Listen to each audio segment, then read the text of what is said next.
Yun. So, good day mga kabahaw. We're going to solve derivative problems, pero this time, implicit function. Find the dy over d of x, which is the derivative of the implicit function of x cubed plus y cubed plus 3xy is equals to 15. So, i-derivative natin yan both sides. Plus 3xy is equals to 15. Yung d of x, d over d of x na notation. Okay, so pag dinistribute natin to, okay, tapos ito dito, so derivative ng x cube plus derivative ng y cube plus derivative ng 3xy equals to derivative ng 15. Eto, magzi-zero na lang to since constant lang naman yung 15. Okay, so isa-isahin natin to. For this power rule,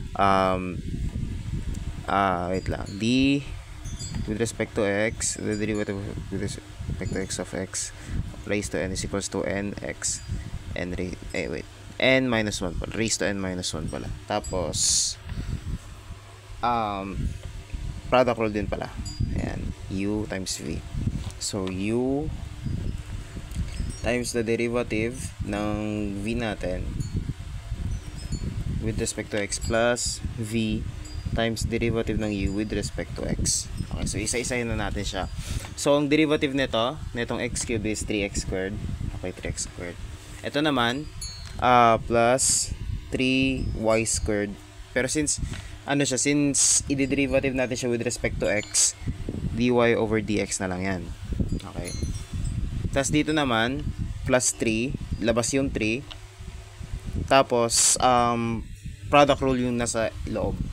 So, u times derivative ng y. Okay, so, alamin muna natin yung u and v natin dito. Yung u is yung x, yung v natin is yung y. Pag dinerivative natin yung u with respect to x, magiging 1.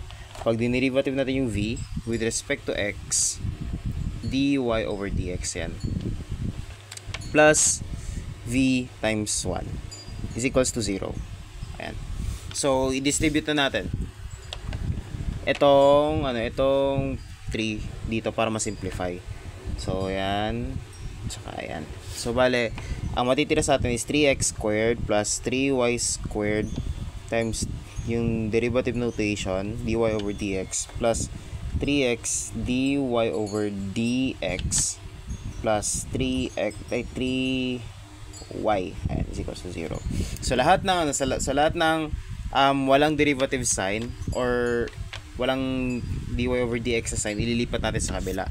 I-transpose natin. So, 3y squared dy over dx plus 3x dy over dx is equals to negative 3x squared minus 3y. Bakit minus? Kasi inano natin siya, sinubtract natin both sides by 3y.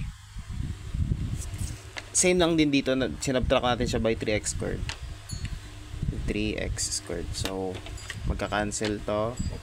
Cancel yan. Ayan. So, bale, ito na yung natira sa atin. So, i-ano natin siya, i-isolate natin yung dy over dx by factor out since same lang din naman sila.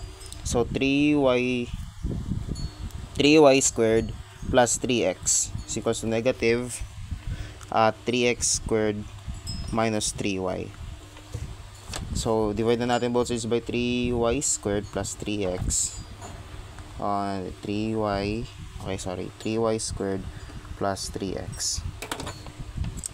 Magka-cancel yan. So, bale, ang natira na lang sa atin for dy over dx is equals to negative. Ilabas ko na lang. Okay, kasi since ganun lang din naman yan. So, negative 3x squared plus 3y over 3y squared plus 3x. Or kung gusto nyo, kahit gantong form na lang para maayos. Para hindi siya nakakalitong tingnan. 3x squared minus 3y over 3y squared minus plus 3x. So, ito na yung derivative ng implicit function natin na to.